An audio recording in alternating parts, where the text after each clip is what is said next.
کیا آپ یقین کریں گے کہ آپ کے ساتھ، آپ کے پیاروں کے ساتھ کھانے پینے، خوشی غمی میں شریک ہونے والا شخص آپ کے خلاف دل میں کیا کیا منصوبے بنا رہا ہے، یہ سوچے بغیر کہ کسی کے لیے برا چاہنے والے کا خود برا ہوتا ہے، اور اس کائنات کا مالک جو دلوں کا حال جانتا ہے وہ منصوبہ خود اس پر ہی پلٹ دیتا ہے۔ آئیے ایک ایسے ہی شخص کا عبرتناک واقعہ ملک صفدر حیات کی ڈائری سے سنتے ہیں، جس کا عنوان ہے خواہش۔ تو آئیے کہانی کا آغاز کرتے ہیں۔ صبح کے تقریباً 11 بجے دھماکے کی آواز سنائی دی۔ اس آواز سے تھوڑی دیر پہلے کسی ہوائی جہاز کی آواز سنائی دی تھی۔ تھانے کا بیشتر عملہ باہر نکل کر ادھر ادھر دیکھنے لگا۔ میں بھی صورتحال معلوم کرنے کے لیے باہر نکل آیا۔ شاید کوئی بم پھٹا ہے، حوالدار نے خیال ظاہر کیا۔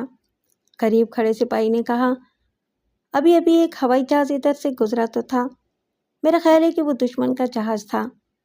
میں نے حوالدار سے کہا، باہر جا کر دھماکے کے بارے میں پتہ کرو، سائیکل لے جاؤ۔ حوالدار اسی وقت روانہ ہو گیا۔ میں اندر جا کر اپنے کام میں مصروف ہو گیا۔ تقریباً 10 منٹ کے بعد حوالدار گھبرایا ہوا واپس آیا۔ بولا، ملک صاحب جلدی کریں، وہ جہاز گر کر تباہ ہو گیا ہے، ادھر بڑی زبردست آگ لگی ہوئی ہے۔ میں نے چند آدمیوں کو ساتھ لیا اور فی الفور جائے حادثہ کی طرف روانہ ہو گیا۔ جائے حادثہ بستی سے تقریباً 1.5 میل شمال کی طرف تھی۔ کریش ہونے والا جہاز رائل ایئر فورس کا فائٹر طیارہ تھا اور تربیتی پرواز پر تھا۔ یہ بات بعد میں معلوم ہوئی تھی۔ کریش ایک گدھ کی وجہ سے ہوا تھا جو اچانک جہاز کے پنکھے سے ٹکرا گیا تھا۔ جہاز ایک زمیندار کے ڈیرے پر گرا تھا۔ وہاں چاروں طرف آگ کے شعلے بھڑک رہے تھے۔ شعلوں کی تپش اتنی زیادہ تھی کہ قریب جانا ناممکن تھا۔ لوگ پانی کی بالٹیاں اور مٹکے اٹھائے ادھر ادھر دوڑ رہے تھے۔ چاروں طرف ایک شور سا مچا ہوا تھا۔ لوگ ایک دوسرے کو ڈیرے میں موجود افراد کے بارے میں بتا رہے تھے۔ کچھ لوگوں نے ایک ادھیڑ عمر شخص کو پکڑ رکھا تھا۔ اس کی پگڑی گلے میں لٹک رہی تھی اور وہ چیخ چیخ کر آگ کی طرف جانے کی کوشش کر رہا تھا۔ لوگ اسے روک رہے تھے، تسلی دے رہے تھے اور آگ کی طرف جانے سے منع کر رہے تھے۔ پوچھنے پر پتہ چلا کہ اس کا نام چودھری اللہ دتا تھا اور حادثے کے وقت اس کے بیوی بچے ڈیرے پر موجود تھے۔ وہ شخص اپنے بچوں کے نام لے کر آوازیں دے رہا تھا اور کچھ ایسی باتیں بھی کہہ رہا تھا جو اس وقت میری سمجھ میں نہیں آئیں۔ ڈیرے سے اٹھنے والے آگ کے شعلوں کو دیکھ کر یہ اندازہ ہوتا تھا کہ وہاں موجود کوئی شخص زندہ نہیں بچا تھا، اور بعد میں یہ اندازہ ٹھیک ہی نکلا۔ چودھری اللہ دتا کا سارا خاندان اس حادثے میں ہلاک ہو گیا تھا۔ ان میں اس کی بیوی، 2 جوان بیٹے، ایک بیٹی اور 2 مزارے شامل تھے۔ میں نے حادثے کی اطلاع اسی وقت سرگودا بھجوا دی، جہاں سے 2 گھنٹے کے بعد ایئر فورس کی امدادی ٹیم موقع پر پہنچ گئی۔ تفتیش کا کام بھی ان لوگوں نے اپنے ہاتھ میں لے لیا۔ جہاز کا پائلٹ بھی حادثے میں ہلاک ہو گیا تھا۔ جب آگ ٹھنڈی ہو گئی تو ہم نے لوگوں کی مدد سے جلی ہوئی لاشیں باہر نکالیں۔ انتہائی عبرت انگیز منظر تھا۔ ہر شخص اشکبار تھا۔ پائلٹ کی لاش ایئر فورس والوں نے اپنی تحویل میں لے لی اور باقی لاشوں کو اسی روز دفن کر دیا گیا۔ چونکہ حادثے میں جرم کا کوئی پہلو نہیں تھا، اس لیے ہمارا کام سماجی خدمت تک ہی محدود رہا۔ جہاز کا ملبہ اٹھانے کا کام تقریباً 1 ہفتے میں مکمل ہوا۔ اس دوران میں ایئر فورس کے ایک ذمہ دار افسر نے چودھری اللہ دتا سے کہا کہ وہ اپنے نقصان کا تخمینہ لگا کر اسے دے دے تاکہ افسران بالا سے اس کی منظوری حاصل کی جا سکے۔ چودھری نے بڑا عجیب جواب دیا۔ اس نے کہا، جناب، سارا قصور میرا ہے، میری وجہ سے آپ کا جہاز تباہ ہوا اور پائلٹ بھی مارا گیا، جرمانہ تو مجھے بھرنا چاہیے۔ افسر نے یہی اندازہ لگایا کہ صدمے کی وجہ سے چودھری اپنے ہوش و خواص کھو بیٹھا ہے۔ وہ میرے پاس آیا اور کہا، ملک صاحب، محکمے نے چودھری اللہ دتا کے نقصان کا معاوضہ ادا کرنے کا فیصلہ کیا ہے، لیکن چودھری صاحب پر ابھی صدمے کا اثر ہے۔ آپ اپنی نگرانی میں مالی نقصان کا تخمینہ لگوا کر ہمیں بھجوا دیں تاکہ معاوضے کی ادائیگی کا انتظام کیا جا سکے۔ صدمے کا اثر تو یقیناً ہوگا، میں نے کہا، بیچارے کا پورا خاندان تباہ ہو گیا ہے۔ میرے قریبی ایک ASI بھی موجود تھا۔ اس نے کہا، میں نے سنا ہے کہ جائیداد کا اصل مالک چودھری صاحب کا چھوٹا بھائی عارف ہے۔ وہ اپنی فیملی سمیت انگلستان گیا ہوا ہے۔ ابھی اسے اس حادثے کی اطلاع نہیں ملی۔ اسے کوئی فرق نہیں پڑتا، افسر مذکورہ نے کہا۔ معاوضہ تو ہمیں باہر صورت ادا کرنا ہے۔ میں نے وعدہ کیا کہ میں جلد سے جلد نقصان کا تخمینہ تیار کروا کے روانہ کر دوں گا۔ افسر مذکورہ رخصت ہو گیا۔ میں نے ASI کو اس کام پر مامور کر دیا اور اسے تاکید کر دی کہ اس میں کوئی تاخیر نہ ہو۔ ہوائی حادثے کے تقریباً 6 ہفتے بعد ہمیں ایک قتل کی اطلاع ملی۔ میں چند آدمی ساتھ لے کر وقوع پر پہنچ گیا۔ مقتول ایک 50 سالہ ملنگ تھا اور تعویذ گنڈے کا کام کرتا تھا۔ اس کی درگاہ قبرستان کے ایک کنارے پر تھی جہاں اس نے سرکاری زمین پر غیر قانونی تعمیر کر رکھی تھی۔ میں 2-3 مرتبہ پہلے بھی وہاں آ چکا تھا۔ اس کی چھوٹی موٹی شکایتیں ہمارے پاس آتی رہتی تھیں، لیکن وہ کبھی قانونی گرفت میں نہیں آیا تھا۔ اگر 2 آدمی اس کے خلاف گواہی دیتے تھے تو 10 آدمی اس کی حمایت میں کھڑے ہو جاتے تھے۔ وہاں جوا بھی چلتا تھا اور بھنگ بھی۔ اس کے باوجود ملنگ مراد شاہ کے مریدوں میں کبھی کمی واقع نہیں ہوئی تھی۔ ان میں زیادہ تعداد عورتوں اور ضعیف الاعتقاد لوگوں کی تھی۔ وہ مراد شاہ پر کامل یقین رکھتے تھے اور اسے کامل قدرت اور صاحب کرامات بزرگ تسلیم کرتے تھے۔ ان کا اعتقاد تھا کہ مراد شاہ اولاد نرینہ سمیت دنیا کی ہر شے عطا کر سکتا تھا، بیماروں کو شفا عطا کر سکتا تھا، حاجت مندوں کی حاجتیں پوری کر سکتا تھا اور بگڑے ہوئے کام سنوار سکتا تھا۔ جنات اس کے در کے ادنیٰ چاکر تھے۔ وہ اس کے اشارے پر بڑے بڑوں کا تختہ کر سکتے تھے۔ قتل کی واردات صبح کے وقت ہوئی تھی۔ جب میں آستانے پر پہنچا تو وہاں کثیر تعداد حاجت مندوں کی موجود تھی۔ ان میں زیادہ تر عورتیں تھیں۔ ان کے ساتھ بیمار اور اپاہج بچے بھی تھے۔ کوئی تعویذ لینے آئی تھی اور کوئی اپنی نوجوان بیٹی کا جن اتروانا چاہتی تھی۔ وہ سب جاہل اور توہم پرست عورتیں تھیں۔ اب وہ رو رہی تھیں، شاید اس لیے کہ ان کا نجات دہندہ دنیا سے کوچ کر گیا تھا۔ ملنگ بابا کا ایک خلیفہ عورتوں کو تسلی دیتے ہوئے کہہ رہا تھا، صبر کرو، صبر کرو، شاہ صاحب پردہ کر گئے ہیں، یہ وقتی پردہ ہے، وہ دوبارہ واپس آئیں گے، ایک نئے روپ میں واپس آئیں گے۔ ابھی تم لوگ اپنے اپنے گھروں کو جاؤ اور شاہ صاحب کی آمد ثانی کا انتظار کرو۔ ایک 40-42 سالہ باریک شخص میرے پاس آیا، قطب الدین کے نام سے اپنا تعارف کرایا اور مجھے جلدی سے اندر لے گیا۔ بعد میں پتہ چلا کہ وہ مراد شاہ کا دست راز اور وارث قطعی تھا۔ اس کی داڑھی میں کہیں کہیں سفید بال جھلک رہے تھے۔ اس کا انداز پراسرار سا تھا۔ کمرے میں چاندنی بچھی ہوئی تھی، دیواروں کے ساتھ گاؤ تکیے رکھے تھے اور فضا میں عنبر اور لوبان کی خوشبو پھیلی ہوئی تھی۔ اندرونی جانب کھلنے والے دروازے کے سامنے 2 ہٹے کٹے آدمی غالباً پہرا دے رہے تھے۔ قطب الدین نے دونوں کو باہر بھیج دیا اور کھولے سے بولا، شاہ صاحب کی لاش اندر پڑی ہے۔ مجھے اس کا رازدارانہ انداز خاصا عجیب لگا۔ میں نے دروازے کی طرف قدم بڑھایا تو اس نے میرا بازو تھام لیا۔ بولا، پہلے میری ایک بات سن لیں، ایسا نہ ہو کہ آپ بے خبری میں مارے جائیں۔ میں تمہارا مطلب نہیں سمجھا۔ میں نے کہا، کیا قاتل بھی اندر ہی ہے؟ اس نے اثبات میں سر ہلایا اور بولا، ہاں، قاتل ہمارے آس پاس ہی موجود ہے۔ وہ آپ کو نقصان بھی پہنچا سکتا ہے، اس لیے پیش بندی بہت ضروری ہے۔ اس نے جیب سے ایک تعویذ نکالا اور اسے میرے بازو سے باندھنے لگا۔ اندر قدم رکھنے سے پہلے یہ باندھ لیں، وہ بہت سرکش ہے۔ میں نے اس کا ہاتھ پرے کرتے ہوئے کہا، مجھے اس کی ضرورت نہیں ہے۔ تم کس سرکش کی بات کر رہے ہو؟ اس نے زیر لب کچھ پڑھا اور اپنے ارد گرد پھوکے مارنے کے بعد بولا، شاہ صاحب کو ایک جن نے قتل کیا ہے۔ جن نے قتل کیا ہے؟ جی ہاں، انتہائی سرکش اور کینہ پرور جن ہے۔ جی ہاں، اس نے تفصیل بتاتے ہوئے کہا کہ مذکورہ جن شکیلہ نامی ایک خوبصورت لڑکی پر عاشق تھا اور کافی عرصے سے اس پر قابض تھا۔ لڑکی کے والدین کئی بزرگوں اور عاملوں سے رجوع کر چکے تھے، مگر جن ان کے قابو میں نہیں آتا تھا۔ 2 ہفتے پہلے شکیلہ کے ماں باپ شاہ صاحب کے پاس آئے اور مدد کی درخواست کی۔ شاہ صاحب نے لڑکی کا معائنہ کرنے کے بعد کہا کہ جن بہت زور آور ہے، اسے نکالنے کے لیے 3 راتوں تک عمل کرنا پڑے گا اور ہر رات ایک کالا بکرا ذبح ہوگا۔ لڑکی کا باپ کا نام کریم بخش تھا۔ وہ معمولی پڑھا لکھا اور توہم پرست شخص تھا۔ اس نے کہا، شاہ جی، آپ جو مناسب سمجھیں کریں، میں 3 کالے بکروں کا انتظام بھی کر لوں گا۔ لڑکی 3 راتیں ہماری درگاہ میں گزارے گی۔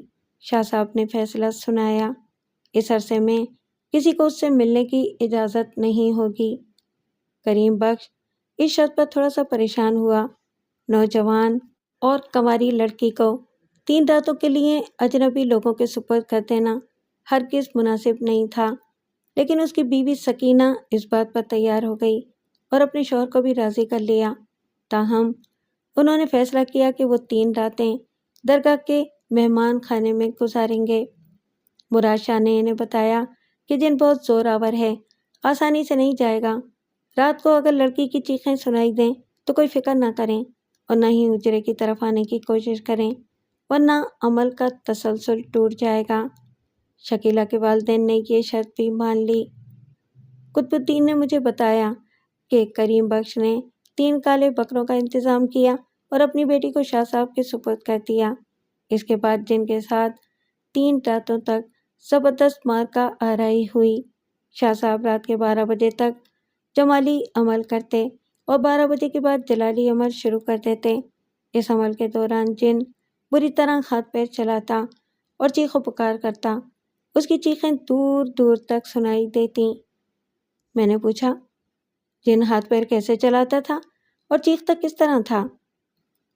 ہاتھ پیر لڑکی کے چلتے تھے، اس نے جواب دیا، اور چیخوں کی آوازیں بھی لڑکی کے منہ سے برآمد ہوتی تھیں، لیکن در حقیقت یہ سب کچھ جن کرتا تھا۔ اس کا کیا ثبوت ہے؟ اس کا ثبوت یہ ہے کہ جب شاہ صاحب جلالی عمل کرتے تھے تو لڑکی کے منہ سے مردانہ آواز نکلتی تھی اور وہ کھڑی بولی میں بات کرتی تھی، مجھے چھوڑ دو، معاف کر دو، عمل بند کر دو، میں چلا جاؤں گا، میں صبح سویرے چلا جاؤں گا، چھوڑ دو، چھوڑ دو۔ 3 راتوں تک یہی ہوتا رہا۔ تیسری رات جن نے لڑکی کو آزاد تو کر دیا، مگر شاہ صاحب کو دھمکی دے گیا۔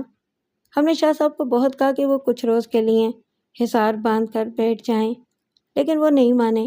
کہنے لگے کہ وہ حاجت مندوں سے دور نہیں رہ سکتے، لہٰذا آج اس جن کو کام دکھانے کا موقع مل گیا۔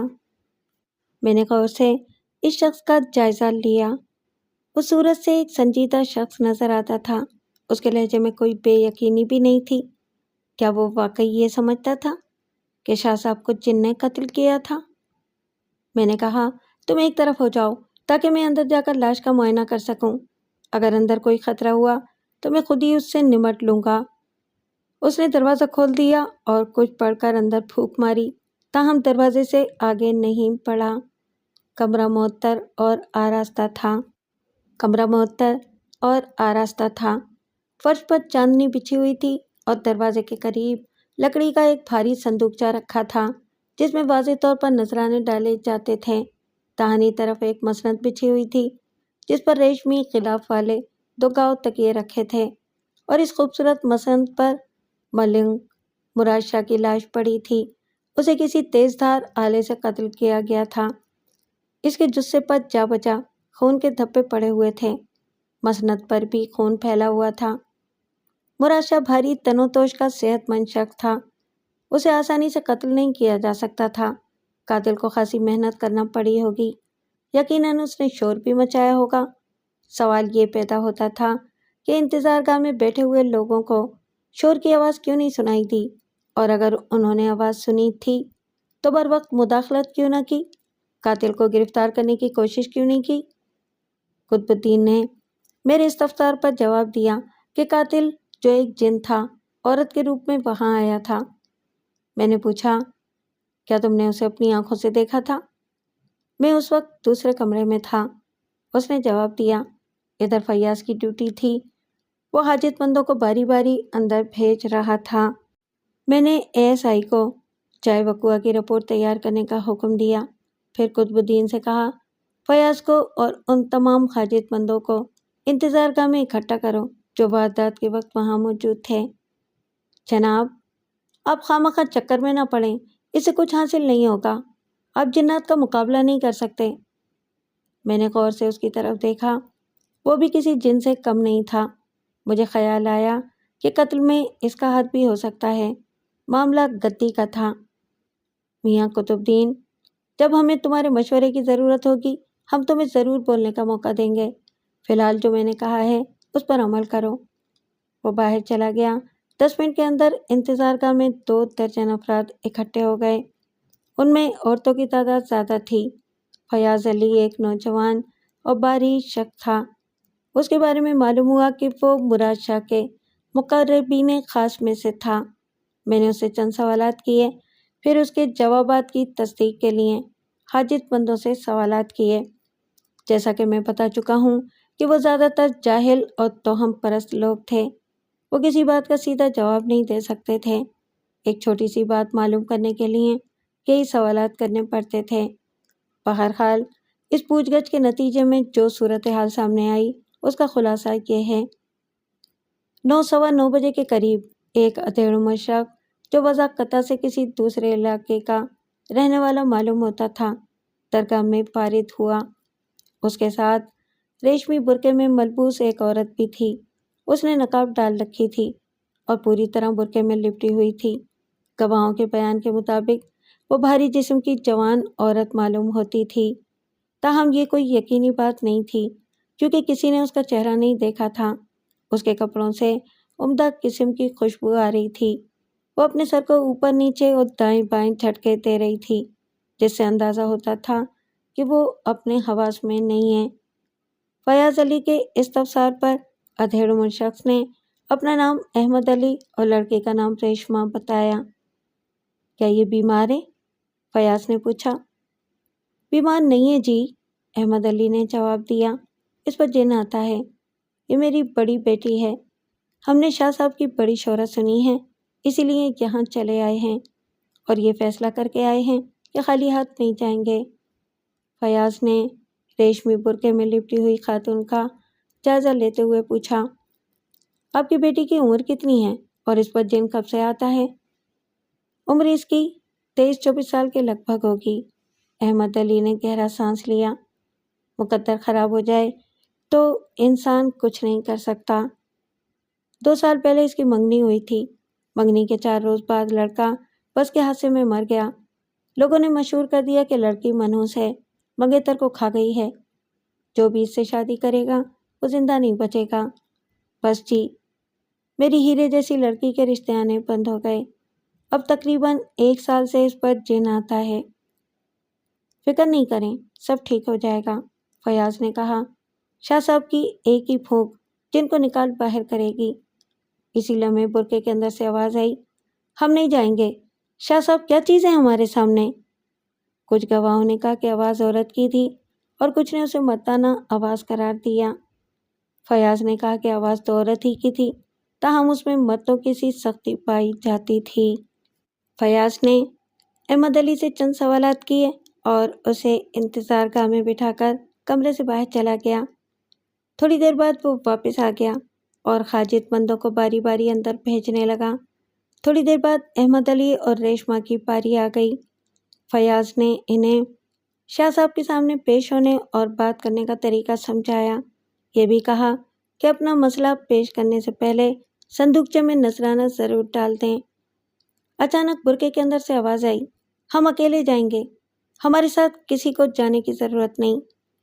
احمد علی نے افسردگی سے سر ہلایا، بولا، جیسے تمہاری مرضی، لیکن شاہ صاحب کے ساتھ ادب سے بات کرنا۔ ریشمہ اکیلی اندر چلی گئی اور دروازہ بند ہو گیا۔ تھوڑی دیر کے بعد اندر سے چیخ و پکار سنائی دی۔ انتظار گاہ میں بیٹھے ہوئے افراد سہم گئے۔ ایک شخص نے فیاض سے پوچھا کہ یہ شور کیسا ہے؟ شاہ صاحب لڑکی کا جن نکال رہے ہیں، فیاض نے سادگی سے جواب دیا۔ آپ لوگ بیٹھ کر استغفار پڑھیں۔ ایک عورت نے کہا، یہ جن نکالنے والی آوازیں نہیں لگتی، اندر جا کر پتہ تو کرو۔ فیاض نے دروازے کو دھکیل کر دیکھا تو وہ اندر سے بند تھا۔ یہ کوئی تعجب کی بات نہیں تھی۔ شاہ صاحب کبھی کبھی اندر سے دروازہ بند بھی کر لیتے تھے۔ ان کا حکم تھا کہ جب دروازہ اندر سے بند ہو تو کمرے میں داخل ہونے کی کوشش نہ کی جائے، خواہ اندر سے کیسی ہی آوازیں سنائی دیتی رہیں۔ چند منٹ کے بعد آوازیں آنا بند ہو گئیں اور اندر مکمل سناٹا طاری ہو گیا۔ فیاض نے 5 منٹ انتظار کیا، 10 منٹ انتظار کیا۔ جب اندر سے کوئی آواز نہ آئی تو وہ فکر مند ہوا۔ اس نے قطب الدین کو بلا کر صورتحال سے آگاہ کیا۔ قطب الدین نے پہلے دروازے پر دستک دی، پھر اندر سے کوئی جواب نہ پا کر پچھلی طرف دوڑا۔ پچھلی طرف کشادہ صحن تھا جس کا دروازہ قبرستان کی طرف کھلتا تھا۔ یہ دروازہ جو ہمیشہ بند رہتا تھا چوپٹ کھلا تھا۔ اندر شاہ صاحب کے خاص کمرے کا دروازہ بھی کھلا پڑا تھا۔ اس تفصیل سے یہ ثابت ہوتا تھا کہ قاتل یا قاتلہ اپنا کام مکمل کر کے عقبی دروازے سے فرار ہو گئی تھی۔ میں نے قطب الدین سے پوچھا، لڑکی کا باپ کہاں ہے؟ یہ سن کر وہ بظاہر چونکا اور فیاض کو کھولنے لگا۔ فیاض علی، اس بات کا تو ہمیں خیال ہی نہیں رہا۔ جاؤ باہر جا کر لڑکی کے باپ کو تلاش کرو۔ فیاض نے کمرے میں بیٹھے ہوئے افراد پر نظر ڈالی اور بولا، احمد علی تو اسی وقت باہر چلا گیا تھا، اس کے بعد وہ نظر نہیں آیا۔ بات ختم کرتے ہی وہ باہر نکل گیا اور چند لمحوں کے بعد نفی میں سر ہلاتا ہوا واپس آ گیا۔ وہ باہر بھی نہیں ہے، نہ ہی کسی نے اسے جاتے ہوئے دیکھا ہے۔ جناب، میں نے تو آپ سے پہلے ہی کہہ دیا تھا کہ یہ جنات کا کام ہے، قطب الدین نے کہا۔ اس بھاگ دوڑ کا کچھ فائدہ نہیں ہوگا، بھلا جنات بھی کبھی پکڑے گئے ہیں؟ اس شخص کی باتوں نے مجھے شک میں ڈالنا شروع کر دیا تھا۔ میں نے کہا، قطب الدین ایک بات تو بتاؤ، اشرف المخلوقات کس کو کہتے ہیں؟ یہ بھی کوئی پوچھنے کی بات ہے جناب، اس نے جواب دیا، اشرف المخلوقات انسان کو کہتے ہیں۔ تو پھر؟ میں نے پوچھا، زیادہ طاقتوں کے مالک انسان ہوئے یا جنات؟ آپ کے سوال نے مجھے الجھن میں ڈال دیا ہے، اس نے کہا۔ اس لحاظ سے تو انسانی کو زیادہ طاقتوں کا مالک ماننا پڑے گا۔ ماننا پڑے گا؟ کیا مطلب؟ انسان واقعی زیادہ طاقتوں کا مالک ہے۔ میں نے موضوع بدلتے ہوئے کہا، درگاہ میں کام کرنے والے تمام افراد سے کہہ دو کہ وہ باہر نہ جائیں اور یہیں پر موجود رہیں، ان سب کا بیان لیا جائے گا۔ میں نے 2 سپاہیوں کی درگاہ کے باہر ڈیوٹی لگا دی اور ایک سپاہی کو ساتھ لے کر درگاہ کے عقب میں واقع قبرستان میں جا پہنچا۔ قاتلہ پچھلے دروازے سے فرار ہوئی تھی اور واضح طور پر وہ قبرستان کے بیچ میں سے گزر کر گئی تھی۔ عین ممکن تھا کہ وہ اپنے پیچھے کوئی سراغ چھوڑ گئی ہو۔ قبریں بے ترتیب شکستہ صورت میں تھیں، یہاں وہاں خودرو جھاڑیوں کی بہتات تھی۔ میں نے دل میں سوچا کہ اگر میں قاتل ہوتا تو کون سا راستہ اختیار کرتا، اور اس سوال کا جواب کچھ مشکل نہیں تھا۔ قاتلہ یقیناً بستی کی طرف گئی تھی۔ وہ دیوار پھاند کر قبرستان میں داخل ہوئی ہوگی اور اس نے اپنا رخ بستی کی طرف کر لیا ہوگا۔ سب سے پہلے میں نے دیوار کی اندرونی جانب والی زمین کا جائزہ لیا۔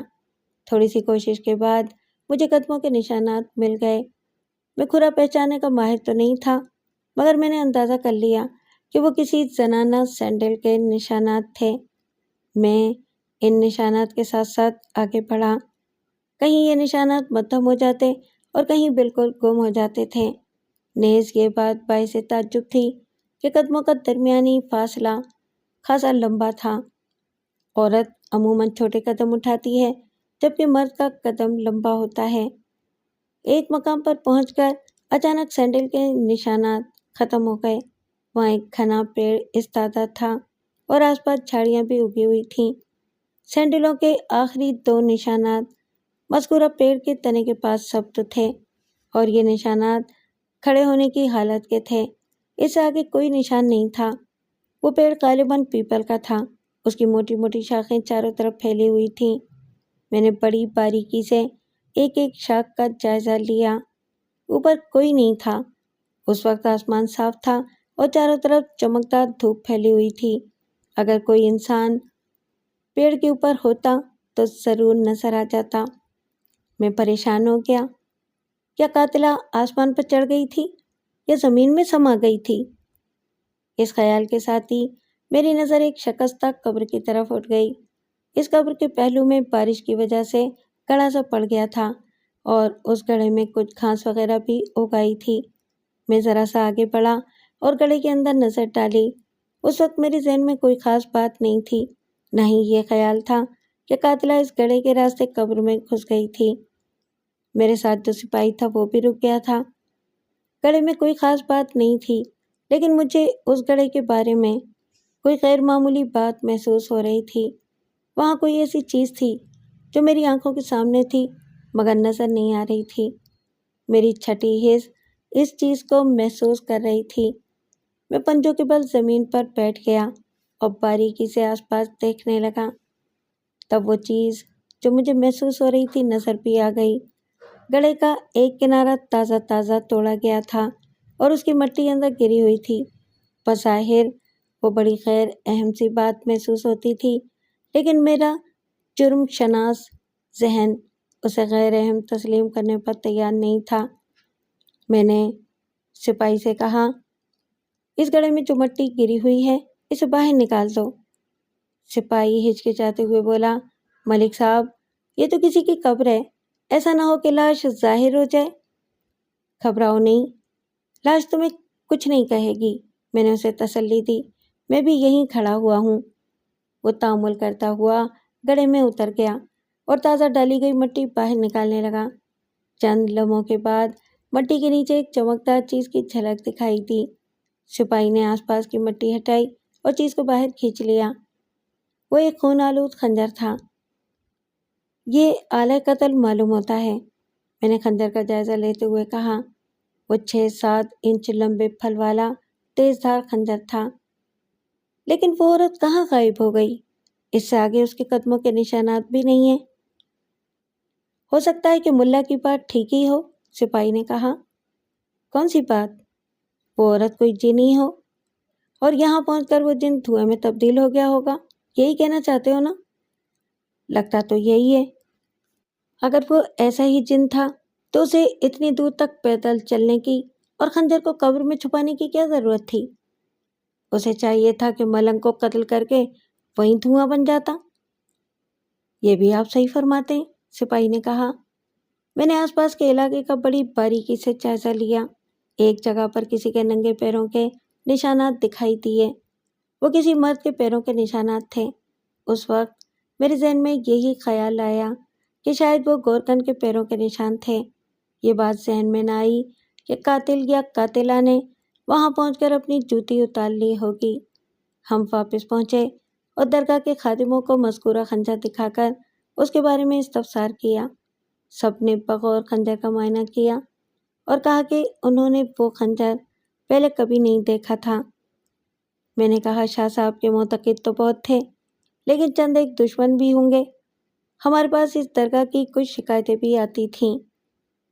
جناب، بات یہ ہے کہ جن لوگوں کا کام نہیں ہوتا وہ شکایت لے کر آپ کے پاس پہنچ جاتے ہیں، قطب الدین نے کہا۔ حالانکہ قصور ان کا اپنا ہوتا ہے۔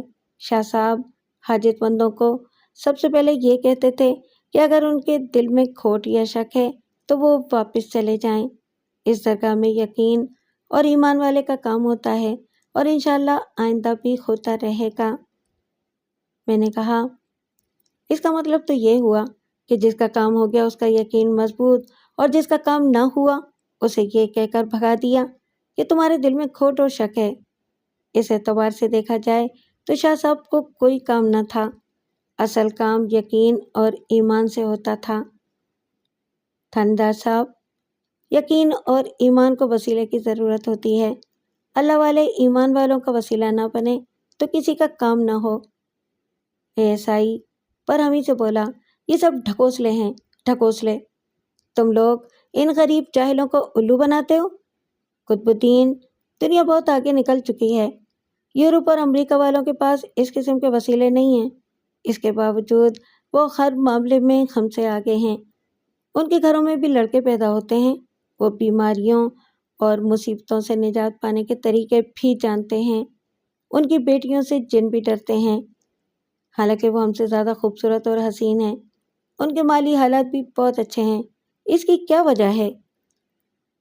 قطب الدین بکلیں چھانک کر رہ گیا۔ قریب کھڑے حوالدار نے کہا، ان لوگوں کے قانون بڑے سخت ہیں جناب، وہ جنوں اور بھوتوں کو اپنے ملک کا ویزا نہیں دیتے۔ میں نے کہا، قطب الدین، میں یہ جاننا چاہتا ہوں کہ تم لوگوں کو کسی پر شک تو نہیں، یا کسی شخص نے حال ہی میں شاہ صاحب کو دھمکی تو نہیں دی تھی؟ وہ تو میں آپ کو پہلے ہی بتا چکا ہوں کہ شکیلہ کے جن نے شاہ صاحب کو دھمکی دی تھی۔ قطب الدین نے کہا، آج وہ ریشمہ کے روپ میں یہاں آیا اور شاہ صاحب پر اپنا پار کر گیا۔ وہ شخص جنات کے چکر سے باہر نکلنے پر تیار ہی نہیں تھا۔ میں نے کہا، یہ جن ہمیشہ عورتوں کے ساتھ کیوں آتا ہے، اکیلا کیوں نہیں آتا؟ وہ پریشان نظر آنے لگا۔ حوالدار بولا، جناب، میرا خیال ہے کہ ان جنوں کے ہاتھ پیر نہیں ہوتے، عورتوں کو یہ بے ساکھیوں کے طور پر استعمال کرتے ہیں۔ میں نے کہا، مجھے اس لڑکی کا پتہ چاہیے، شکیلہ بنت کریم بخش کا۔ پتہ اس کے پاس موجود نہیں تھا۔ اس نے میرے کہنے پر وہاں آئے ہوئے حاجت مندوں سے پوچھ گچھ کی تو ایک شخص کریم بخش کا واقف کار نکل آیا۔ کریم بخش اس کے پڑوس میں رہتا تھا۔ میں نے اس کا پتہ نوٹ کر لیا، پھر لاش پوسٹ مارٹم کے لیے بھجوانے کے انتظامات کرنے لگا۔ پھر میں نے چائے بکوا کو سیل کر دیا۔ کریم بخش ایک متوسط درجے کا کاروباری شخص تھا۔ اس کی عمر 50 اور 55 سال کے درمیان تھی۔ وہ معمولی پڑھا لکھا آدمی تھا۔ اس کی زندگی کا محور گھر، دکان اور منڈی تھا۔ وہ ان لوگوں میں سے تھا جو لگے بندے اصولوں کے تحت زندگی گزارتے ہیں۔ ان کے پاس ہر مسئلے کا ایک حل ہوتا ہے، جیسے پیاس لگی تو پانی پی لیا، بیمار ہوئے تو ڈاکٹر حکیم کے پاس چلے گئے، جن بھوت چمٹ گیا تو پیر صاحب کی درگاہ میں حاضر ہو گئے، خواہ فائدہ ہو یا نہ ہو۔ ان لگے بندے اصولوں کے معاملے میں یہ لوگ اپنی عقل استعمال نہیں کرتے۔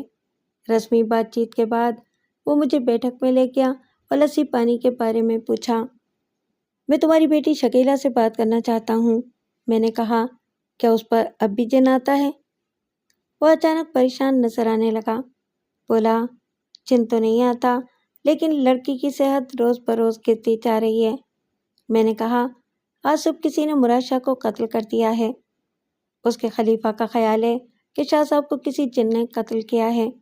آج صبح تمہارے گھر کا کوئی آدمی مراد شاہ کی درگاہ پر گیا تھا؟ نہیں جناب، آج ہمارے گھر کا کوئی آدمی ادھر نہیں گیا۔ شاہ صاحب کے قتل کی خبر صبح ہی معلوم ہو گئی تھی۔ تم دکان پر کتنے بجے جاتے ہو؟ بس جی، صبح نکل جاتا ہوں، یہ کوئی 6-7 بجے کے قریب۔ اور واپس کب آتے ہو؟ 6-6:30 بجے واپس آ جاتا ہوں۔ آپ کے آنے سے تھوڑی دیر پہلے ہی واپس آیا ہوں۔ دوپہر کے بعد میرا بیٹا دکان پر آ جاتا ہے۔ میں نے کہا، تم سارا دن گھر سے باہر تھے اور ابھی ابھی واپس آئے ہو، تم یہ بات کیسے کہہ سکتے ہو کہ تمہارے گھر کا کوئی آدمی درگاہ پر نہیں گیا؟ میں اپنی بیوی سے پوچھ لیتا ہوں، ویسے وہ مجھ سے پوچھے بغیر کہیں جاتی نہیں۔ اسے ادھر ہی بلا لاؤ، میں نے کہا، اور اپنی بیٹی شکیلہ کو بھی۔ وہ اندر گیا اور دونوں کو بیٹھک میں لے آیا۔ اس کی بیوی کا نام گلزار بی بی تھا اور وہ بھاری جسم کی سیدھی سادھی گھریلو عورت تھی۔ شکیلہ کی عمر 25 سال سے زیادہ معلوم ہوتی تھی۔ اس کے نقوش موٹے تھے اور چہرے پر عجیب سی بے کیفی پائی جاتی تھی۔ وہ ایک کرسی پر بیٹھ گئی اور خالی نظروں سے دیوار کو گھورنے لگی۔ جناب، میں نے غلط نہیں کہا تھا، کریم بخش نے کہا، آج ہمارے گھر سے کوئی شخص درگاہ پر نہیں گیا، آپ خود گلزار بی بی سے پوچھ لیں۔ میں نے پوچھا، کریم بخش، تمہارے رشتہ داروں میں احمد علی نام کا کوئی شخص بھی ہے؟ اس نام کا تو ہمارا کوئی رشتہ دار نہیں ہے، اس نے جواب دیا۔ میرے ایک چچا زاد بھائی کا نام احمد حسین ہے، لیکن وہ آج کل یہاں نہیں ہوتا۔ میں نے شکیلہ سے پوچھا، شکیلہ بی بی، آج تم کس کے ساتھ مراد شاہ کی درگاہ پر گئی تھی؟ اس نے آہستہ سے کچھ کہا۔ میں صرف لفظ منوس سن سکا۔ شاید اس نے درگاہ کو منوس کہا تھا۔ اس کی ماں نے کہا، یہ تو درگاہ کا نام سننا بھی پسند نہیں کرتی، کہتی ہے کہ مر جاؤں گی پر درگاہ نہیں جاؤں گی۔ کیوں بی بی، درگاہ میں کیا خرابی ہے؟ میں نے پوچھا۔ لوگ تو وہاں مرادیں مانگنے جاتے ہیں۔ مرادیں، اس نے ہولے سے کہا۔ سب نامراد واپس آتے ہیں، یہ سب لوگ اندھے ہیں۔ کریم بخش نے اصیلی نظروں سے بیٹی کی طرف دیکھا اور لسی پانی کا انتظام کرنے اندر چلا گیا۔ میں نے گلزار بی بی سے پوچھا، تمہاری کتنی بیٹیاں ہیں؟ 3 بیٹیاں اور 2 بیٹے، اس نے جواب دیا۔ یہ شکیلہ سب سے بڑی ہے، چھوٹی دونوں اپنے گھروں میں ہوتی ہیں۔ اپنے گھروں میں؟ یعنی ان کی شادیاں ہو چکی ہیں؟ ہاں جی، سب مقدر کے کھیل ہیں۔ ہم تو اس کی شادی پہلے کرنا چاہتے تھے، مگر ہمارا کوئی بس نہیں چلا۔ جو آتا پہلے چھوٹیوں کا رشتہ مانگتا۔ تینوں کی عمر میں معمولی فرق ہے، مشکل سے 1 سال کا فرق ہوگا۔ ہم نے سوچا جو بوجھ اتر جائے سو اچھا، لیکن چھوٹی بہنوں کی شادی کے بعد اس کو ایک نئی مصیبت نے گھیر لیا۔ کون سی نئی مصیبت؟ اس پر جن آنا شروع ہو گیا تھا۔ کیا اس کی منگنی ہو گئی تھی یا کہیں رشتے کی بات چل رہی تھی؟ ہم کوشش کر رہے تھے، اس نے قدرے تامل کرتے ہوئے جواب دیا، لیکن کہیں بات پکی نہیں ہوئی تھی۔ میں نے شکیلہ سے پوچھا، جب تم پر جن آتا تھا تو تم کیا محسوس کرتی تھیں؟ اس نے یوں سر جھٹکا جیسے میں نے کوئی بہت ہی فضول سوال کیا تھا۔ بولی، کچھ نہیں۔ کیا تم جن کی موجودگی کو محسوس کرتی تھیں؟ مجھ سے زیادہ میرے گھر والے جن کو محسوس کرتے تھے، اس نے جواب دیا۔ اس کا لہجہ طنزیہ تھا۔ لوگ کہتے ہیں کہ جب کسی عورت کو جن چمٹ جاتا ہے تو اس وقت وہ عورت نہیں بولتی، اس کا جن بولتا ہے۔ تمہیں یہ بات کیسی لگتی ہے؟ کیا واقعی تمہارے اندر جن بولتا تھا؟ کیا آپ کو لوگوں کی باتوں پر شک ہے؟ اس نے پوچھا۔ اس کے اس سوال نے مجھے الجھن میں ڈال دیا۔ میں نے اندازہ لگایا کہ وہ پڑھی لکھی اور ذہین لڑکی ہے۔ تمہاری تعلیم کتنی ہے؟ مڈل پاس، اس نے مختصر جواب دیا۔ اس کی ماں بولی، ہمارے ہاں لڑکیوں کو زیادہ پڑھانے کا رواج نہیں ہے۔ زیادہ پڑھی لکھی لڑکیوں کا دماغ بہت اونچا ہو جاتا ہے۔ سچ پوچھیں تو اس پر کتابوں کی مار پڑی ہے۔ کتابوں کی مار؟ ہم نے اسے مدرسے سے تو اٹھا لیا تھا، لیکن اس نے پڑھنا لکھنا نہیں چھوڑا۔ ہر وقت کمرے میں گھس کر عجیب عجیب کتابیں پڑھتی رہتی ہے۔ اس کا مطلب یہ تھا کہ میں ایک عام لڑکی سے بات نہیں کر رہا تھا۔ میں محتاط ہو گیا اور کہا، شکیلہ بی بی، تم پڑھی لکھی اور ذہین لڑکی ہو، اس لیے تمہیں یہ بات یقیناً معلوم ہوگی کہ تجربے اور مشاہدے میں بہت فرق ہوتا ہے۔ جنوں کے بارے میں عام لوگوں کی باتیں فقط مشاہدے تک محدود ہیں اور مشاہدہ بھی ناقص۔ اس لیے میں یہ جاننا چاہتا ہوں کہ کیا واقعی تمہارے اندر جن بولتا تھا؟ کیا آپ عورت کو لاؤڈ اسپیکر سمجھتے ہیں؟ اس نے جواب دینے کے بجائے پھر سوال کیا۔ کیا قدرت نے انسان کو ایسا بنایا ہے کہ کوئی دوسری مخلوق اس کے اندر گھس کر بیٹھ جائے اور جو چاہے بولنا شروع کر دے؟ اس کی باتوں میں علمیت جھلکتی تھی، اس کا مطالعہ خاصا وسیع معلوم ہوتا تھا۔ میں نے کہا، بی بی، تم جواب دینے کے بجائے سوال پر سوال کیے جا رہی ہو، حالانکہ میں فقط تمہارے تجربے کا حال جاننا چاہتا ہوں۔ مجھے تو یہی بتایا گیا ہے کہ تم پر جن آتا تھا۔ تمہاری ماں نے بھی ابھی یہی کہا ہے۔ اگر یہ سچ نہیں ہے تو تم بتاؤ کہ سچ کیا ہے؟ وہ کچھ دیر بیٹھی سوچتی رہی، پھر بولی، میں نے دل میں تہیہ کیا تھا کہ اس بارے میں کوئی بات نہیں کروں گی، کیونکہ جب میں یہ بات سمجھانے کی کوشش کرتی ہوں تو لوگ یوں مجھے گھورنے لگتے ہیں جیسے میں پاگل ہو گئی ہوں۔ لیکن چونکہ آپ نے میرے تجربے کے بارے میں پوچھا ہے، اس لیے میں آپ کے سوال کا جواب ضرور دوں گی۔ اسی اثنا میں کریم بخش بھی کمرے میں آ گیا۔ اس نے لسی کا بھرا ہوا جگ میز پر رکھ دیا اور اپنی بیٹی کو گھورنے لگا۔ پھر اس کی بات کاٹتے ہوئے بولا، تھانے دار صاحب، اس کی باتوں پر نہ جائیں، اس کی ان فضول باتوں نے ہمیں بہت پریشان کر رکھا ہے، اسی وجہ سے اس کا رشتہ بھی نہیں آتا۔ گلزار بی بی بولی، ہماری تو سمجھ میں اس کی کوئی بات نہیں آتی، کتابیں پڑھ پڑھ کے اس کا دماغ خراب ہو گیا ہے۔ ہو سکتا ہے کہ اس کی باتیں تم لوگوں کی سمجھ میں نہ آتی ہوں، میں نے کہا، لیکن یہ نہ کہو کہ باتیں فضول ہیں۔ ہاں تو شکیلہ بی بی، تم کیا کہہ رہی تھیں؟ جاہلوں کے ساتھ نباہ کرنا بہت مشکل ہے، شکیلہ نے کہا۔ جو بات ان کی سمجھ میں نہیں آتی اسے جھٹ فضول قرار دے دیتے ہیں۔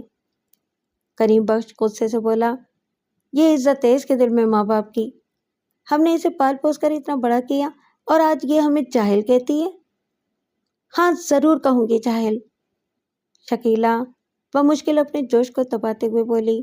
اگر آپ جاہل نہ ہوتے تو اپنی جوان بیٹی کو شیطانوں کے پاس لے کر نہ جاتے۔ یہ تو نہیں، تیرا جن بول رہا ہے، شکیلا تھوڑی اونچی کرتے ہوئے بولی۔ جب جن بولنے لگے گا تو کسی کو میرے سامنے ٹھہرنے کی جرت نہیں ہوگی۔ میں نے کریم بخش کو چپ کرایا اور شکیلا سے کہا کہ وہ اپنے تجربے کے بارے میں بتائے۔ تھانے دار صاحب، اگر انسان کے پاس علم نہ ہو تو وہ تجربے سے کچھ نہیں سیکھ سکتا، اس نے قدرے توقف کے بعد کہا۔ جب مجھے یہ کہا جانے لگا کہ مجھ پر جن آتا ہے تو میں نے جنوں کے بارے میں کتابیں پڑھنی شروع کر دیں۔ ان میں زیادہ تر کتابیں فضول باتوں سے بھری ہوئی تھیں، لیکن کچھ کتابوں سے مجھے علم بھی حاصل ہوا۔ جسے یہ لوگ جن آنا کہتے ہیں وہ ایک قسم کا دورہ ہے۔ دورہ پڑنے سے کچھ دیر پہلے مجھے پتہ چل جاتا تھا کہ اب دورہ پڑنے والا ہے۔ اس وقت میں خوب غور کرتی اور آنے والے جن کو تلاش کرتی، لیکن کسی جن کا پتہ نہ چلتا۔ صرف یہ پتہ چلتا تھا کہ میری محرومی اور اندرونی گھٹن میرے حواس پر حاوی ہو رہی ہے۔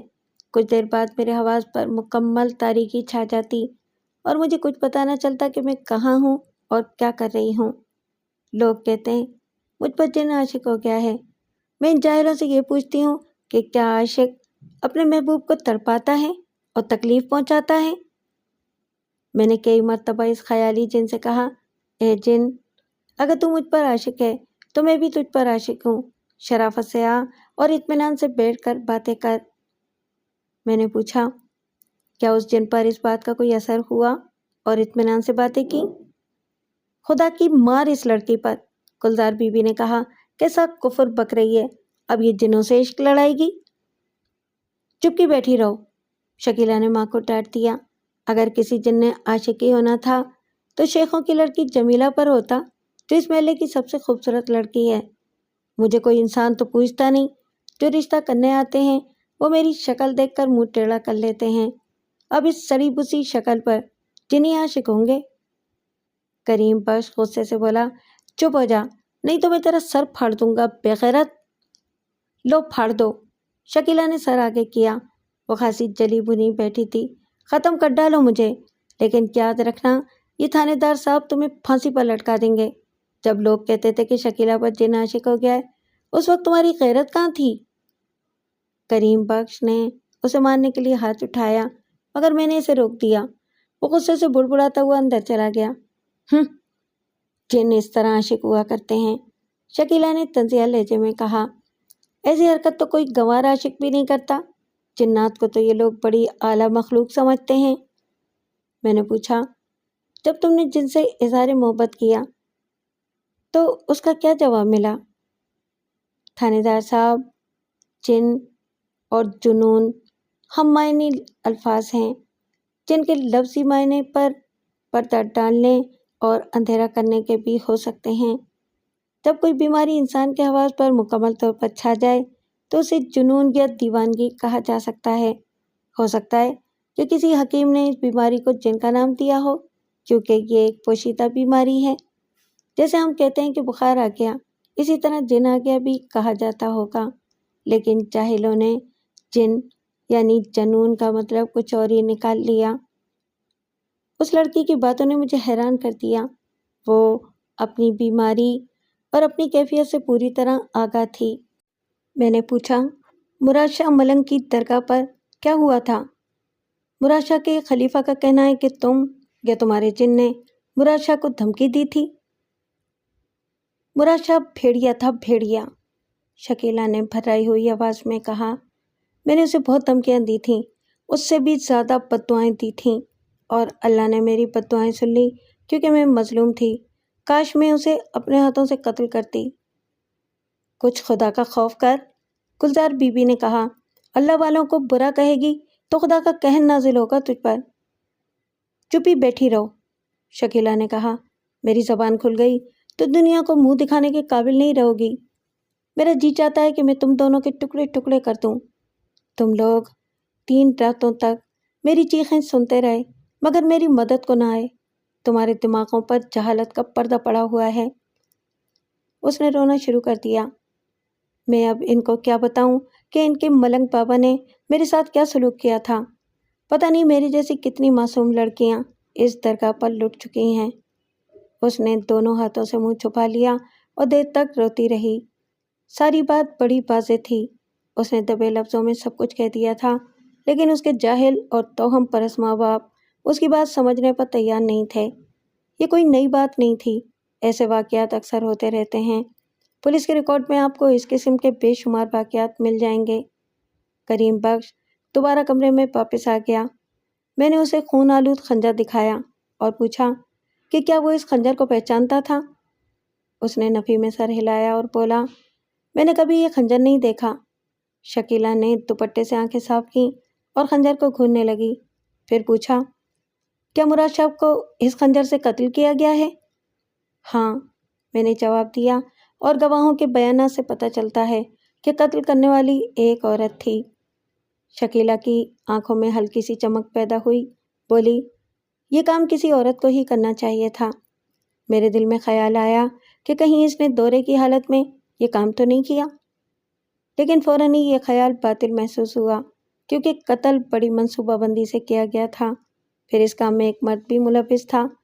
دونوں نے طے شدہ منصوبے کے مطابق کارروائی کی تھی اور نہایت صفائی کے ساتھ فرار ہو گئے تھے۔ اگلے روز میں نے قبے شاہ نامی کھوجی کو بلایا اور اسے ساری صورتحال بتانے کے بعد پوچھا، کیا تم قاتل کا کھرا نکال لو گے؟ سرکار، یہ تو ایسی ہی بات ہے جیسے کسی موچی سے پوچھا جائے کہ جوتا بنا لو گے۔ اس نے کہا، بندے کا تو کام ہی کھرا نکالنا ہے، پر ایک بات ہے، آپ نے تھوڑی سی دیر کر دی ہے۔ اگر آپ مجھے کل ہی بلا لیتے تو کام تھوڑا آسان ہو جاتا۔ خیر، کوئی بات نہیں، اللہ مالک ہے، ایک آدمی میرے ساتھ کر دیں۔ میں نے اس سپاہی کو جسے میں اپنے ساتھ قبرستان لے گیا تھا اس کے ساتھ کر دیا اور مزاح کے رنگ میں کہا، قبے شاہ، ذرا ہوشیاری سے کام کرنا، درگاہ کے خادموں کا خیال ہے کہ قتل میں جنات کا ہاتھ ہے۔ سرکار، آپ کوئی فکر نہ کریں، مجھے جنات سے نمٹنے کا گر بھی آتا ہے۔ اللہ بخشے، میرے استاد مرحوم کے سامنے بڑے بڑے جن اور بھوت ہاتھ باندھ کر کھڑے ہوا کرتے تھے۔ اس نے اپنی بات پر خود ہی کے کہا لگایا اور سپاہی کے ہمراہ رخصت ہو گیا۔ میں اپنے کام میں مصروف ہو گیا۔ تھوڑی دیر بعد میرا خیال شکیلہ کی طرف پھر گیا اور اس کی باتیں میرے ذہن میں گونجنے لگیں۔ اگرچہ اس نے اپنی باتوں سے مجھے مطمئن کر دیا تھا، لیکن وہ اس کی ذہانت کا کارنامہ بھی ہو سکتا تھا۔ شاید اس نے ہر چیز پہلے سے سوچ رکھی تھی۔ مجھے خیال آیا کہ مجھے اس کے گھر کی تلاشی لینا چاہیے تھی۔ کوئی عجب نہیں تھا کہ کسی صندوق سے خون آلود کپڑے برآمد ہو جاتے۔ میں نے ایک ASI کو بلا کر کہا کہ وہ فوراً کچہری جائے اور مراد شاہ کے قتل کے سلسلے میں کریم بخش کی خانہ تلاشی کے لیے ایک سرچ وارنٹ بنوا لائے۔ اس کے بعد میں ایک تفتیش کے سلسلے میں باہر چلا گیا اور تقریباً 4 بجے واپس آیا۔ قبے شاہ اپنا کام مکمل کر کے واپس آ گیا تھا اور برآمدے میں بیٹھا سنگترا کھا رہا تھا۔ میں نے پوچھا، قبے شاہ، کیا خبر لائے ہو؟ جناب علی، گدھوں نے کام خراب کر دیا۔ گدھوں نے؟ میں نے حیرانی سے پوچھا۔ ادھر 1 درجن گدھے اینٹیں اور مٹی ڈھو رہے ہیں۔ اس نے اپنی بات کی وضاحت کی، ہر طرف دھول اڑ رہی ہے۔ گدھوں کے کھروں کی وجہ سے کھرا غائب ہو گیا ہے۔ یعنی کام نہیں ہوا؟ آدھا کام ہوا ہے، اس نے کہا۔ میرے ساتھ چلیں، میں آپ کو موقع پر ساری بات سمجھاؤں گا۔ میں نے اسے انتظار کرنے کے لیے کہا اور اندر جا کر ضروری کام نپٹائے اور ایک حوالدار کو ہمراہ لے کر اس کے ساتھ روانہ ہو گیا۔ باہر نکل کر ہم نے ایک ٹانگا کر لیا۔ چند منٹوں کے بعد ہم آبادی سے تقریباً 1 میل دور ایک جوہر کے پاس پہنچ کر ٹانگے سے اتر گئے۔ سرکار، پہلی بات تو میں آپ کو یہ بتانا چاہتا ہوں کہ قاتل ایک مرد ہے، قبے شاہ نے کہا۔ اس نے زنانہ لباس کے نیچے مردانہ کپڑے پہن رکھے تھے۔ پیپل کے پیڑ کے نیچے پہنچ کر اس نے سینڈل اور زنانہ لباس اتار دیا تھا۔ اس سے آگے وہ ننگے پیر چلا اور اس جوہر تک آیا۔ ان جھاڑیوں میں اس نے دیسی جوتی چھپا رکھی تھی۔ اس نے جوہر کے کنارے اگی ہوئی جھاڑیوں کی طرف اشارہ کیا۔ یہ نئی جوتی معلوم ہوتی ہے اور پہلی دفعہ استعمال کی گئی ہے، اور شاید آخری دفعہ بھی۔ قاتل ہوشیار آدمی معلوم ہوتا ہے اس نے بڑے حساب کتاب سے سارا کام کیا ہے۔ اس جوہر کے کنارے پر بیٹھ کر اس نے ہاتھ پیر دھوئے ہیں، غالباً ہاتھوں کو خون لگا ہوا تھا۔ یہاں سے نکل کر پہلے وہ اس بھٹے پر گیا۔ اس نے داہنی طرف اشارہ کیا۔ ادھر تقریباً 2 فلنگ کے فاصلے پر اینٹوں کا بھٹا نظر آ رہا تھا۔ ادھر سے ہوتا ہوا وہ اس ڈیرے پر گیا۔ اس نے ایک اور طرف اشارہ کیا۔ میں نے اشارے کی سمت دیکھا تو میری پیشانی پر بل پڑ گئے۔ جس ڈیرے کی طرف وہ اشارہ کر رہا تھا وہاں کچھ عرصہ پہلے رائل ایئر فورس کا ایک طیارہ تباہ ہوا تھا۔ وہاں اب تعمیر کا کام ہو رہا تھا۔ 6-7 گدھے جن پر اینٹیں لدی ہوئی تھیں بھٹے سے نکل کر ڈیرے کی طرف جا رہے تھے۔ ان کے جلووں میں دھول کا بادل امنڈ رہا تھا۔ گو قاتل نے اپنا کھرا مٹانے کے لیے گدھوں والا راستہ اختیار کیا تھا۔ میں نے قبے شاہ سے پوچھا، تمہیں یہ بات کیسے معلوم ہوئی کہ قاتل بھٹے کی طرف سے ہو کر ڈیرے پر گیا ہے؟ کیونکہ گدھوں کی اس ہڑبونگ میں کھرے کا نام و نشان بھی باقی نہیں بچا ہوگا۔ جناب علی، کھوجی اور عام آدمی میں یہی تو فرق ہے۔ کھوجی صرف قدموں کا کھرا نہیں نکالتا، مجرم کے دماغ کا کھرا بھی نکالتا ہے۔ جب میں نے دیکھا کہ قاتل کا کھرا بھٹے پر پہنچ کر گم ہو گیا ہے تو میں نے بھٹے کے ارد گرد 100 گز کا تمام علاقہ چھان مارا۔ کسی طرف بھی کھرا نہیں ملا۔ اب گدھوں والا راستہ باقی رہ جاتا تھا۔ قاتل نے یہ راستہ سوچے سمجھے منصوبے کے تحت استعمال کیا ہوگا تاکہ کھرا ضائع ہو جائے۔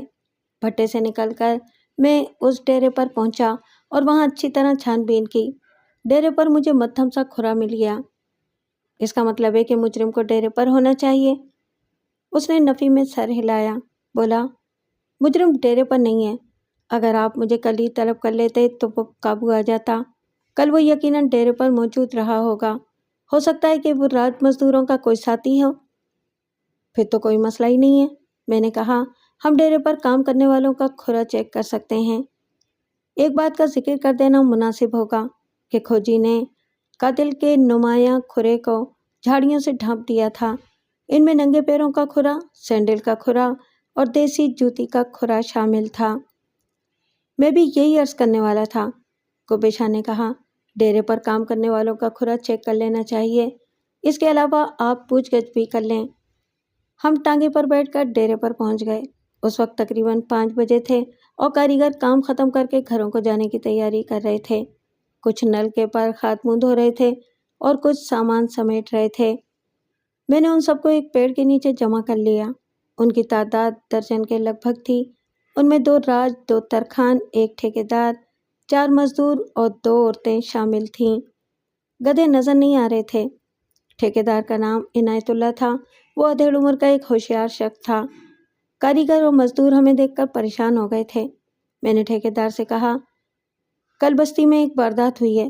ہمیں پتہ چلا ہے کہ مجرم واردات کے بعد اس ڈیرے پر آئے تھے۔ میں نے انہیں واردات کی نوعیت نہیں بتائی۔ جناب، ادھر کوئی ایسا ویسا بندہ نہیں آیا، ٹھیکیدار عنایت اللہ نے کہا۔ یہ لوگ غریب محنت مزدوری کرنے والے ہیں۔ آپ ان کی شکلیں دیکھ لیں، ان میں کوئی ڈکیت نہیں ہے۔ کاریگروں کو 2 روپے دہاڑی اور مزدوروں کو 98 روز کی ملتی ہے۔ میں نے باری باری ایک ایک چہرے کا جائزہ لیا۔ مزدور نوجوان لیکن کمزور تھے۔ ان کے چہرے آسودگی اور ذہانت سے ناآشنا تھے۔ راج اور ترکھان ادھیڑ عمر کے تھے۔ ان کے چہروں پر کسی قدر ذہانت نظر آتی تھی۔ عورتوں میں سے ایک نوجوان اور ایک بوڑھی تھی۔ پوچھنے پر پتہ چلا کہ دونوں ماں بیٹیاں تھیں۔ ایک نوجوان مزدور بھی اسی عورت کا بیٹا تھا۔ میں ان لوگوں کے چہروں کا جائزہ لے رہا تھا اور قبے شاہ ان کے پیروں اور جوتوں کو گھور رہا تھا۔ میں نے ٹھیکیدار سے پوچھا، یہاں کل کتنے لوگ کام کرتے ہیں؟ یہی کوئی 10-12 آدمی ہوں گے، اس نے جواب دیا۔ کچھ تو یہ آپ کے سامنے کھڑے ہیں، 3-4 چھٹی کر گئے ہیں، ان کا کام پہلے ختم ہو گیا تھا۔ تھوڑی دیر پہلے ہم نے کچھ گدھے بھٹے کی طرف سے آتے دیکھے تھے، میں نے کہا۔ ان کے ساتھ آدمی بھی تھے، وہ کہاں گئے؟ میں انہی کی بات کر رہا ہوں، وہ ابھی ابھی نکل کر گئے ہیں، یہ ان کا آخری پھیرا تھا۔ کل ان میں سے کوئی غیر حاضر تو نہیں تھا؟ اس نے جیب سے ایک نوٹ بک نکال کر اس میں دیکھا، پھر بولا، ایک آدمی 3 روز سے کام پر نہیں آ رہا، تینا اس کا نام ہے، بیمار ہے۔ کام کیا کرتا ہے؟ راجگیری کرتا ہے۔ عمر کتنی ہے اس کی؟ اس کی عمر 30 سال سے کچھ اوپر ہوگی، ایک راج نے جواب دیا، اور وہ میرا بھتیجا ہے۔ کیا وہ کل بھی نہیں آیا؟ نہیں جی، کل بھی نہیں آیا، بہت بیمار ہے۔ کل دیر سے کون کام پر آیا تھا؟ ٹھیکیدار نے پھر ڈائری میں وقت دیکھا اور بولا، یہ رجب علی آدھا گھنٹہ لیٹ آیا تھا، باقی سب وقت سے پہلے پہنچ گئے تھے۔ ہم 8 بجے کام شروع کر دیتے ہیں۔ گدھے والوں کا کیا حساب ہے؟ وہ سینکڑے کے حساب سے کام کرتے ہیں، جتنی اینٹیں ڈھوتے ہیں اتنی ہی مزدوری پاتے ہیں۔ میں نے سوچا، ہو سکتا ہے کہ اینٹیں ڈھونے والا کوئی خرکار ملنگ بابا کو قتل کر کے واپس بھٹے پر پہنچ گیا ہو اور اینٹیں ڈھونا شروع کر دی ہوں، لیکن یہ بات کچھ دل کو لگتی نہیں تھی۔ ایک خرکار ایسا ذہانت والا منصوبہ نہیں بنا سکتا تھا۔ تاہم یہ بھی ممکن تھا کہ کوئی شخص ملنگ سے انتقام لینے کے لیے وقتی طور پر خرکار بن گیا ہو۔ میں نے پوچھا، کل کوئی غیر آدمی ادھر آیا تھا؟ عنایت اللہ نے جواب دیا، کوئی خاص آدمی تو نہیں آیا، پر مسافروں کا آنا جانا لگا رہتا ہے۔ کبھی کبھار کوئی شخص پانی پینے کے لیے یا گھڑی 2 گھڑی دم لینے کے لیے یہاں رک جاتا ہے۔ میں نے پوچھا، تم میں سے مراد شاہ کی درگاہ پر کون کون جاتا ہے؟ سب ایک دوسرے کا منہ تکنے لگے۔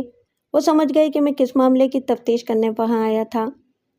حضور، جب کوئی مصیبت پڑتی ہے تو پیر و فقیروں کے پاس تو جانا ہی پڑتا ہے، ایک راج نے کہا۔ ہم بھی کبھی کبھی چلے جاتے ہیں۔ میں نے پوچھا، جس کام کے لیے تم درگاہ پر جاتے ہو وہ ہو جاتا ہے؟ کبھی ہو جاتا ہے اور کبھی نہیں ہوتا، ساری بات یقین کی ہے۔ اللہ مغفرت کرے، شاہ صاحب ہمیشہ یہی کہا کرتے تھے کہ کام یقین اور ایمان والے کا ہوگا۔ میں کافی دیر تک ان سے مراد شاہ کے بارے میں سوالات کرتا رہا اور یہ جاننے کی کوشش کرتا رہا کہ کسی کے دل میں مراد شاہ کے لیے رنجش تو نہیں تھی، مگر کامیابی نہ ہوئی۔ کسی کی باتوں سے یہ ظاہر نہ ہوا کہ اس کے دل میں مراد شاہ کے لیے رنجش پائی جاتی تھی۔ میں نے پوچھا، کل جو مسافر پانی پینے یا دم لینے کے لیے یہاں رکے تھے ان میں کوئی مشکوک آدمی تو نہیں تھا؟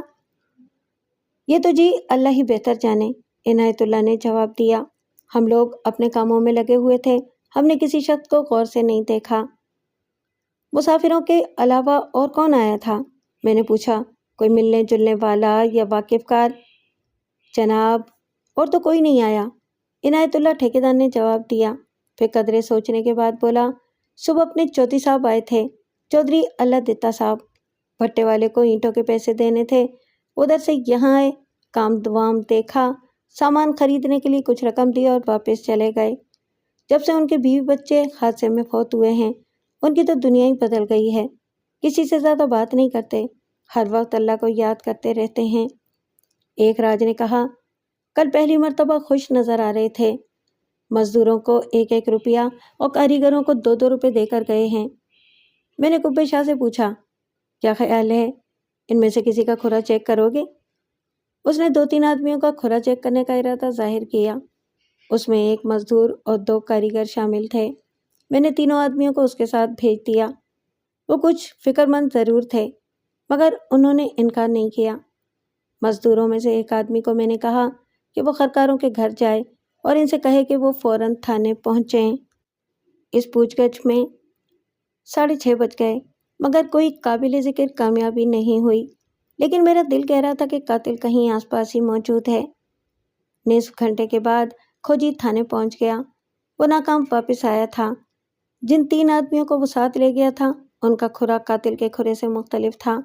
اب 4 خرکار باقی رہ گئے تھے۔ میں نے سوچا کہ اگر ان کی پوزیشن بھی صاف نکلی تو پھر جنات کے معاملے پر غور کرنا پڑے گا، یعنی ان لڑکیوں کا پتہ کرنا پڑے گا جن کے مراد شاہ نے جن نکالے تھے۔ میں نے کھوجی سے کہا، قبے شاہ، تم نے یہ تو بتا دیا کہ قاتل بھٹے سے نکل کر ڈیرے پر گیا تھا، مگر یہ نہیں بتایا کہ وہ ڈیرے سے نکل کر کہاں گیا تھا۔ میرا خیال ہے کہ ڈیرے سے وہ کسی سواری پر بیٹھ کر رخصت ہوا تھا، گھوڑے یا گدھے پر اور یا سائیکل پر۔ گدھے کے ذکر پر میں چونکا۔ اینٹیں ڈھونے والے 4 مزدور ہنوز تھانے نہیں پہنچے تھے۔ گدھوں پر بیٹھ کر تو اینٹیں ڈھونے والے ہی گئے ہوں گے، میں نے کہا، ان کو اب تک تھانے پہنچ جانا چاہیے تھا۔ سرکار، اس طرح کوئی تھانے نہیں آتا، آپ اپنے آدمی بھیجیں، بلکہ میں بھی ساتھ ہی چلا جاتا ہوں۔ میں دن بھر کی بھاگ دوڑ سے خاصا تھک چکا تھا۔ میں نے ایک حوالدار کو اپنے پاس بلایا اور کہا، 2 سپاہی ساتھ لے جاؤ اور چودھری اللہ دتا کے ڈیرے پر اینٹیں ڈھونے والے 4 مزدوروں کو یہاں لے آؤ۔ وہ گدھوں پر اینٹیں ڈھوتے ہیں۔ جناب، ان کا نام پتہ مجھے معلوم ہے، قبے شاہ نے کہا۔ میں بھی تمہارے ساتھ ہی چلتا ہوں۔ میں کھوجی کو اپنے ہمراہ کریم بخش کے گھر لے جانا چاہتا تھا، لیکن اسے واپسی میں دیر ہو گئی، لہٰذا میں چودھری اللہ دتا سے ملنے چلا گیا۔ اس کی رہائش گاہ زیادہ دور نہیں تھی۔ دستک کے جواب میں ایک نومول لڑکے نے دروازہ کھولا۔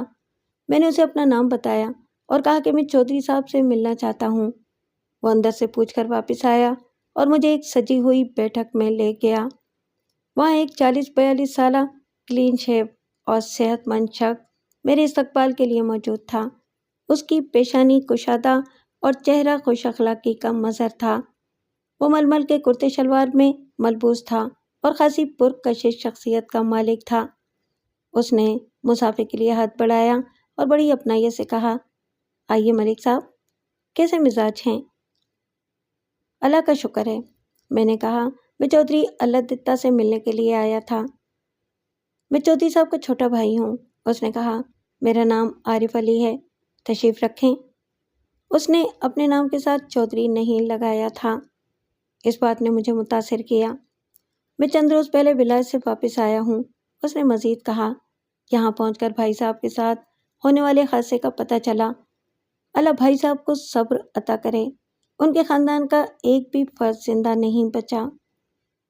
ہاں، انتہائی ہولناک حادثہ تھا، میں نے کہا۔ ہم لوگ فوراً موقع پر پہنچ گئے تھے، مگر ہم کچھ کر نہیں سکے۔ آگ نے ہر چیز کو اپنی لپیٹ میں لے لیا تھا۔ اس نے افسردگی سے کہا، شاید اللہ کو یہی منظور تھا۔ اس حادثے سے پہلے بھائی صاحب بڑی رنگیلی طبیعت کے آدمی تھے۔ انہوں نے اپنی ساری جائیداد رنگ رلیوں میں اڑا دی تھی۔ ان کے ہاں دعوتیں، مجلسیں اور راگ رنگ کی محفلیں سجی رہتی ہیں۔ موقع پرست اور خوش آمدید دوست انہیں ہر وقت گھیرے رکھتے تھے۔ جب جائیداد بک گئی اور بھائی صاحب کا ہاتھ تنگ رہنے لگا تو سارے دوست دھوئیں کی طرح غائب ہو گئے۔ تب بھائی صاحب کو ہوش آیا اور وہ پریشان پھرنے لگے۔ ملک صاحب، مصیبت کے وقت اپنے ہی کام آتے ہیں۔ میں نے بھائی صاحب سے کہا کہ وہ فکر نہ کریں اور میری زمینوں کا انتظام سنبھال لیں۔ یہ تو آپ نے بڑا قابل تعریف کام کیا، میں نے کہا، لیکن کیا آپ کو یہ خیال نہ آیا کہ خوش آمدید دوست آپ کے بھائی صاحب کو دوبارہ گھیر لیں گے؟ ملک صاحب، میں کھرا آدمی ہوں۔ میرا اصول یہ ہے کہ دوسرے پر اتنا ہی اعتماد کرو جتنا وہ اہل ہو۔ بھائی صاحب کے ساتھ میں اپنا ایک قابل اعتماد منشی بھی یہاں چھوڑ گیا تھا۔ زمینوں کے علاوہ میرا لاہور میں درآمد برآمد کا کاروبار بھی ہے۔ بہرحال بھائی صاحب دوبارہ خوش آمدید دوستوں کی باتوں میں تو نہیں آئے، لیکن ایک دوسرے ہی چکر میں پھنس گئے۔ دوسرے چکر میں تو کافی عرصے سے انگلستان میں مقیم تھا، لیکن منشی کی زبانی مجھے معلوم ہوا کہ بھائی صاحب نے ایک ملنگ کی درگاہ پر پیسہ برباد کرنا شروع کر دیا تھا اور چلے ولے بھی کاٹتے رہتے تھے۔ ملک صاحب، مجھے بزرگوں کے مقام سے انکار نہیں ہے، لیکن میں ایک بات جانتا ہوں، انسان کو اگر دولت کی ضرورت ہو تو اسے دولت حاصل کرنے کے مستند طریقے اختیار کرنے چاہیے، محنت کرنی چاہیے۔ جنگلوں میں چلے کاٹنے سے دولت نہیں ملا کرتی۔ ملنگ کے نام سے میں چونکا۔ میں نے پوچھا، آپ کے بھائی صاحب کس ملنگ کے پاس جاتے تھے؟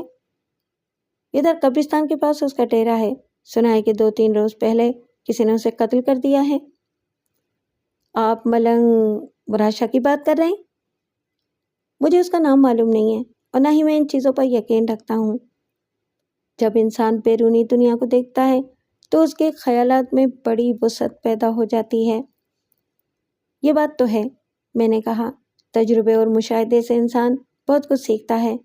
کیا چودھری صاحب کہیں گئے ہوئے ہیں تو گھر پر ہی، لیکن اپنے کمرے میں بیٹھے کوئی عمل شمل کر رہے ہوں گے۔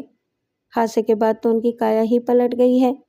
پچھلی طرف ایک چھوٹا سا کمرہ ہے، اسٹور کے طور پر استعمال ہوتا تھا، بالکل الگ تھلگ سا ہے۔ بھائی صاحب نے اس کمرے میں ڈیرا جما لیا ہے۔ ایک دری، ایک تکیہ، ایک خیز، ایک لوٹا، ایک جانماز اور تسبیح ان کی کل کائنات ہے۔ فرصت کا سارا وقت کمرے میں بیٹھے عبادت کرتے رہتے ہیں۔ حویلی میں بالکل قدم نہیں رکھتے، کھانا بھی وہیں منگوا لیتے ہیں۔ میں نے سنا ہے کہ آپ کے ڈیرے کی تعمیر انہی کی نگرانی میں ہو رہی ہے۔ ہاں، یہ کام انہوں نے خود ہی اپنے ذمے لے رکھا ہے۔ صرف یہی نہیں، اور بھی بہت سے کام کرتے ہیں۔ باغبانی کرتے ہیں، چوکیداری کرتے ہیں، زمینوں کی دیکھ بھال کرتے ہیں۔ غرض یہ کہ ہر چھوٹے سے چھوٹا کام کرنے پر تیار رہتے ہیں۔ میں منع کرتا ہوں تو مجھے ڈانٹ دیتے ہیں۔ مجھے مت روکو، میں اپنے گناہوں کا کفارہ ادا کر رہا ہوں۔ ان کے دل میں کوئی وہم بیٹھ گیا ہے۔ ہمارے سارے کام کرتے ہیں لیکن پیسے کو ہاتھ نہیں لگاتے۔ کہتے ہیں کہ ان کے لیے 2 وقت کی روٹی بہت ہے۔ منشی سے انہوں نے یہ بھی کہہ دیا ہے کہ اب وہ زمین کی پیداوار میں سے حصہ نہیں لیں گے۔ میں عارف علی کی باتیں سن رہا تھا اور میرے ذہن میں مختلف قسم کے سوالات پیدا ہو رہے تھے۔ چودھری مراد شاہ کے پاس کس مقصد کے تحت جاتا تھا اور کس قسم کے چلے کرتا تھا، اور آیا مراد شاہ کے در سے اس کی حاجتیں پوری ہو رہی تھیں یا اسے ناکامی کا سامنا کرنا پڑا تھا؟ اس نئی صورتحال کے پیش نظر میرا چودھری سے ملنا اور بھی ضروری ہو گیا تھا۔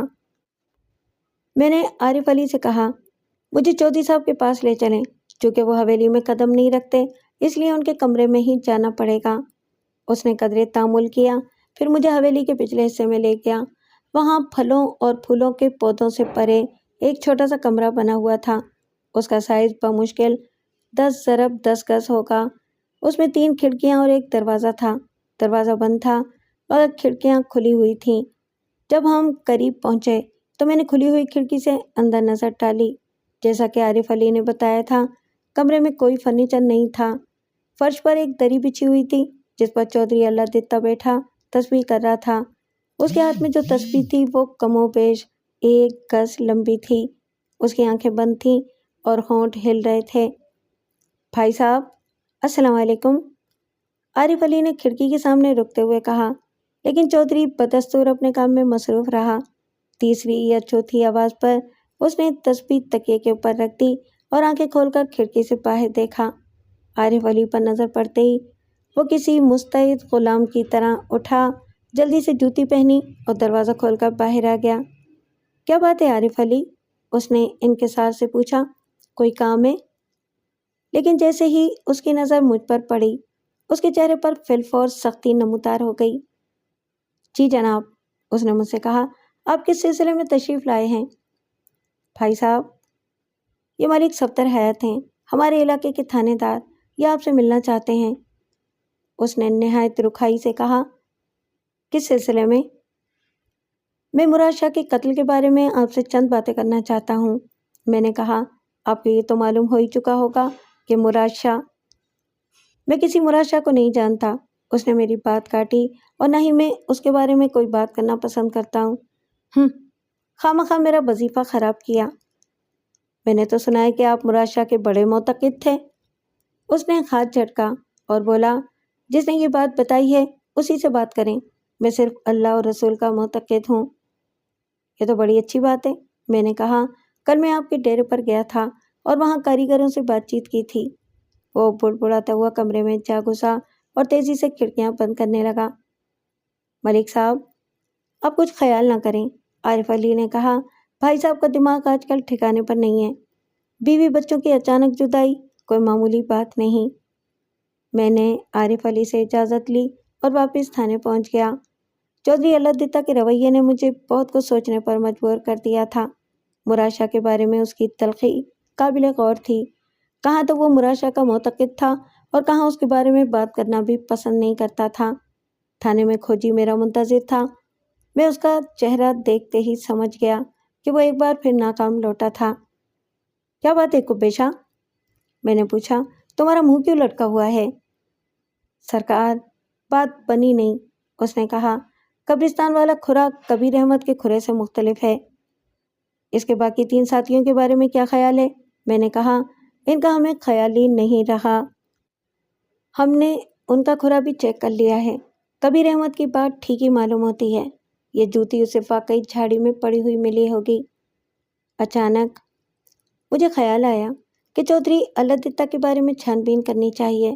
قتل والی صبح وہ بھٹے پر بھی گیا تھا اور ڈیرے پر بھی۔